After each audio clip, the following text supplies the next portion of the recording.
A paz do Senhor Jesus para todos nós que alcançamos a graça de viver mais este dia. Amém? Eu vou começar a nossa primeira leitura desse novo ano, fazendo um convite especial para você, para lermos juntos um livrinho chamado, bem pequenininho, de apenas 2 capítulos, chamado Ageu. Esse livro está no Antigo Testamento e fala a respeito da vida do profeta Ageu, enviando a mensagem do Senhor ao povo de Deus. E hoje eu quero te fazer esse convite a pegar essa oportunidade do dia de hoje e lermos. Eu vou ler alguns versículos, poucos, porque são 2 capítulos, mas eu quero te convidar a fazer a leitura do livro todo, tá bom? Dois capítulozinhos para você entender quem foi a pessoa de Ageu, né?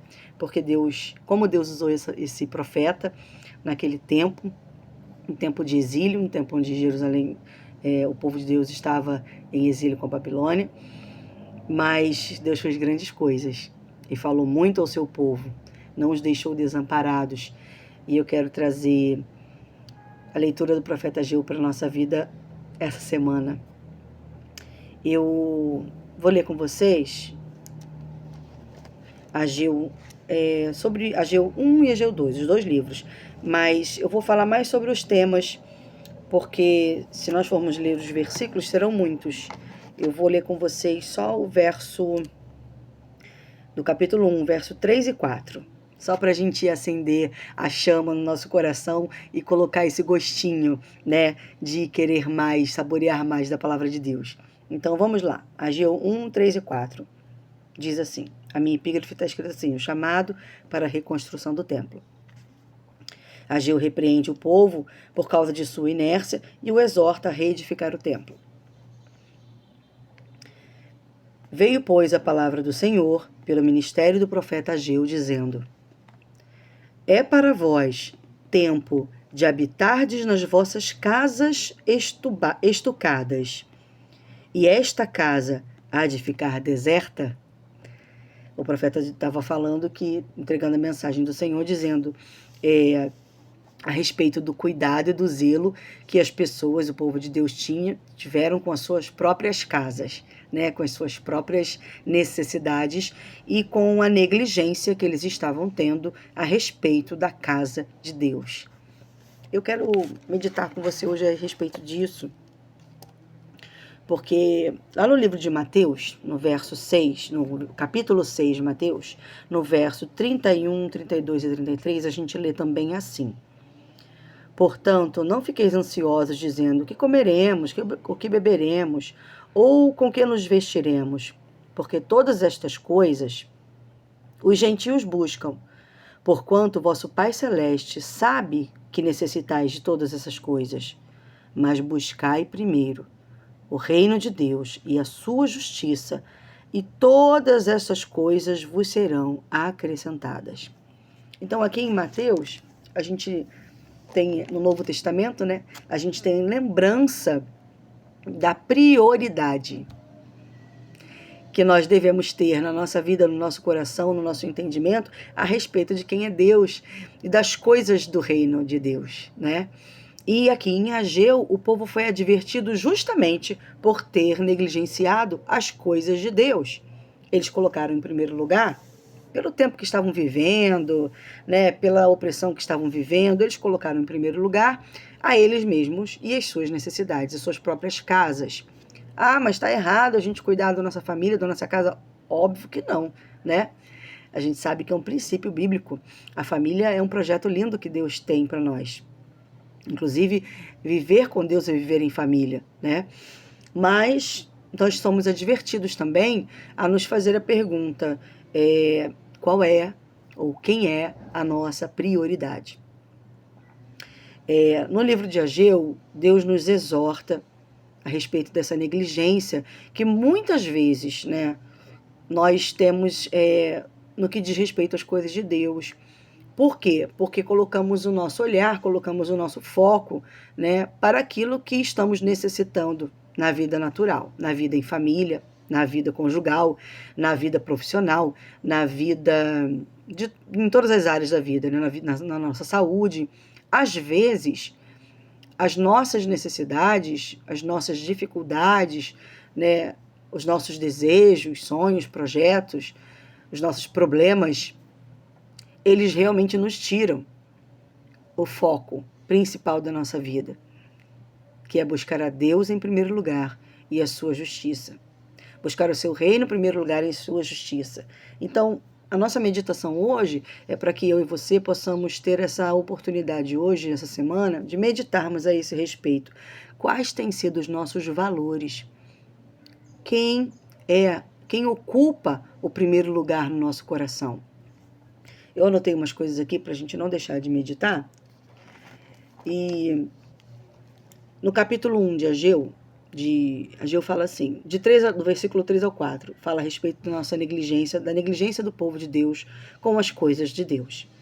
E para eles, na época, era a construção do templo, na reconstrução do templo. Do verso 13 ao 14, era a dependência, fala sobre a dependência que eles tinham de Deus, porque até para eles terem um espírito renovado, eles dependeram de Deus para isso, assim como nós. No capítulo 2, do verso 4 ao 5, eles foram encorajados por Deus. No capítulo 2, do verso 7 ao 9, fala sobre a soberania de Deus sobre todas as coisas e sobre tudo. E no capítulo 2, do 10 ao 19, fala a respeito deles serem repreendidos a serem fiéis a Deus. Os seus recursos, o seu tempo, os seus cargos, tudo deve vir depois de Deus. Então, onde está o nosso coração? Né? Verdadeiramente, hoje, se eu olhar para a minha vida hoje, se você olhar para a sua vida hoje, se a gente conseguir fazer minimamente, né, uma autoanálise a respeito de o que tem sido a nossa prioridade. Esse livro de Ageu nos lembra que, antes de fazermos qualquer coisa, nós devemos analisar a nossa motivação. Devemos reconstruir o templo. Para eles era um templo que era um edifício onde Deus gostaria de habitar com eles. Hoje, em Cristo Jesus, nós somos esse templo, né? O templo onde o Espírito de Deus habita em nós. E vamos falar então para nós, nos dias de hoje. Nós não temos, talvez, negligenciado a reconstrução desse templo, a reconstrução dessa pessoa onde Deus quer habitar? Será que eu tenho considerado tudo o que é necessário eu viver para que eu seja de fato transformada, para que eu seja renovada, restaurada, né, reformada, como aquele templo precisava ser? Será que eu não tenho colocado outras coisas em primeiro lugar? Ou eu tenho me atentado para cuidar do templo do Espírito de Deus, que sou eu como pessoa? Hoje eu paro na leitura desse livro, tentando olhar para dentro de mim e me perguntando o que tem sido a minha prioridade, né? Onde eu tenho investido meu tempo, meus recursos, em quem, porque aí está o meu coração, né? E eles precisavam entender, o povo dessa época, que não era só para reconstruir o templo, é para que o coração deles estivesse voltado para isso. A alegria do Senhor estaria não só na reconstrução do templo, mas no coração do povo voltado para isso. Sabe, quando nasce dentro de você a vontade de fazer algo, e esse algo não é egoísta, não é para você, apenas por você, mas pelo contrário, é algo que Deus vai usar como uma ferramenta para estar contigo e tornar você uma pessoa abençoadora e mudar a tua história, e transformar o teu entendimento e transformar o teu caráter. É óbvio que essa transformação e essa reforma no nosso caráter, ela demanda tempo, paciência, e nós vamos precisar pedir a Deus e depender de Deus para termos sabedoria. Mas hoje eu quero te convidar a fazer junto comigo essa meditação a respeito dessa negligência que muitas vezes cometemos com o templo do Espírito de Deus, com a casa onde Deus quer habitar conosco, que devemos ser imitadores de Cristo. Será que eu não tenho colocado as minhas prioridades pessoais da Thaís, né, como mulher, como mãe, como esposa? Será que eu não tenho colocado as minhas conformidades, as minhas necessidades acima daquilo que eu sei que eu deveria estar vivendo, porque são as coisas do reino do meu Pai? Óbvio que eu não vou negligenciar a minha vida inteira, não é disso que Deus está falando. Deus está falando de primeiro lugar, de prioridade. Ele não quer roubar tudo que Ele te deu de você. Não é isso que Deus faz, mas Ele quer estar no primeiro lugar no nosso coração. Ele quer ser a nossa primeira escolha, né? E é sobre isso. Estarmos disponíveis para Deus, estarmos com a disponibilidade do nosso coração, entendendo que Ele é maravilhoso, que Ele é nosso Pai, e a nossa fidelidade com Deus nessa luta contra a nossa comodidade. Quantas vezes é mais fácil e mais gostoso ficar na comodidade? Eu falo por mim mesma, né? Mas a fidelidade com Deus e com as coisas do reino de Deus deve estar acima da minha comodidade. Esse é um pensamento que me veio a respeito quando eu li o livro do profeta Ageu. E eu convido você a fazer essa leitura minuciosamente. Peço ao Espírito Santo para te direcionar, para falar com você, para que ele te revele essa verdade da palavra de Deus, né? Hoje eu estou aqui para compartilhar com você o que Deus tem me ensinado, o que eu estou aprendendo, mas eu também para que eu possa ser transformada e ser exortada e corrigida naquilo que eu tenho falhado. Então eu te convido a fazer essa autoanálise hoje, considerando a nossa prioridade, a nossa disponibilidade para tudo que diz respeito ao nosso Pai, ao reino de Deus. Antes de reconstruir o templo, essa é uma frase do meu marido, eu anotei porque eu achei que sintetizou bastante o que eu estava aprendendo hoje.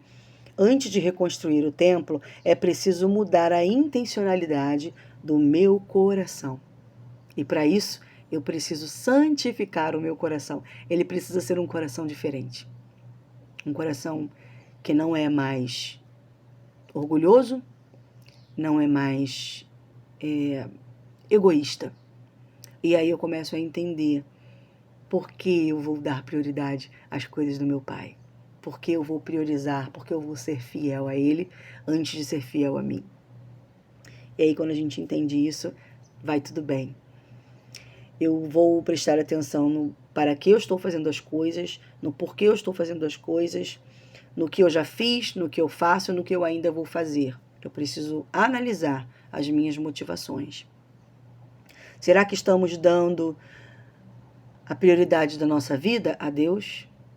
Então, começar 2026 com essa pergunta, para mim é um privilégio, é uma grande oportunidade para que a gente possa não só meditar a esse respeito, mas que possamos tomar atitudes, novas diretrizes, né, que possamos planejar a nossa vida com o Senhor, a nossa vida em comunhão com os nossos irmãos, com os nossos familiares, com a nossa família, com as pessoas que amamos, com as adversidades que se apresentam, que nós possamos caminhar em 2026 com a certeza de que a prioridade é Deus. Na minha vida, na sua vida, na vida de todos nós que amamos o Senhor e cremos no sacrifício do seu Filho por nós naquela cruz e na sua ressurreição vencendo a morte.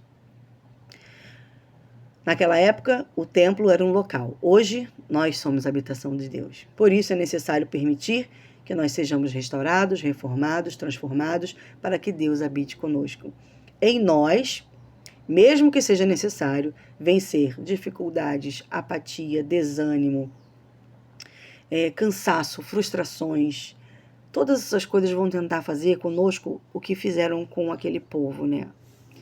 A apatia chegou, se instaurou, a força de vontade foi embora e nós não somos diferentes. Vez ou outra, nós dependemos daquele impulso que o Espírito Santo nos dá, sabe? Aquele empurrãozinho que não conseguimos sozinhos. Mas o próprio Deus é tão misericordioso que Ele nos fornece esse impulso, esse novo ânimo, né? Para que nós possamos voltar ao primeiro amor, para que nós possamos voltar à verdade de que a nossa prioridade é Deus e as coisas do reino de Deus. Enquanto isso, nós vamos continuar orando ao Senhor, pedindo a Deus sabedoria, a inteligência necessária, a direção necessária, para que a gente possa construir um 2026 pautados naquilo que realmente é importante, naquilo que tem realmente valor, né? Vamos nos perguntar todos os nossos dias, sempre que lembrarmos, eu estou priorizando em primeiro lugar o meu Pai, eu estou buscando em primeiro lugar o seu reino e a sua justiça, crendo, tendo fé de que Ele suprirá as minhas necessidades e vai estar comigo caminhando lado a lado. Então, eu vou parar por aqui, agradecendo a Deus por essa oportunidade, sabendo que no livro de Ageu você vai entender que ele nos exorta sim, mas ele nos encoraja a continuar, a permanecer e a perseverar, independente das circunstâncias. Deus não nos abandona. Ele não nos deixa sozinhos nesse desânimo, nessa apatia. Ele vem com seu grande amor, sua grande graça, seu perdão, sua misericórdia e sua bondade e nos levanta, nos dando um novo ânimo. Então eu sei que nós teremos, por quantas vezes forem necessárias, uma dose do céu para termos um novo ânimo e perseverarmos no caminho e na vontade de Deus. Eu peço que o Senhor continue conosco, continue nos ajudando, nos ensinando, nos exortando e nos consolando. Também peço que Ele nos abençoe com a sua medida, porque a sua medida é como a sua vontade, boa, perfeita e agradável, ainda que não seja como eu imaginei, eu e você, mas Deus é bom. Então eu agradeço a Deus por essa palavrinha poderosa, pequenininha, são 2 capítulos. Não desperdice a oportunidade desse convite, não desperdice, vai lá, pega a sua Bíblia, ainda que seja no aplicativo, pega a sua Bíblia e leia Ageu 1 e 2, tá bom? E se você tem um líder espiritual na sua vida, se você tem uma célula, se você tem alguém, um irmão, uma irmã, em que você pode trocar ideias a respeito da vida com Deus e tiver alguma dúvida, não deixe essa dúvida ficar no seu coração, no seu entendimento. Vá buscar o conhecimento para que você entenda aquilo que você ainda não conseguiu compreender.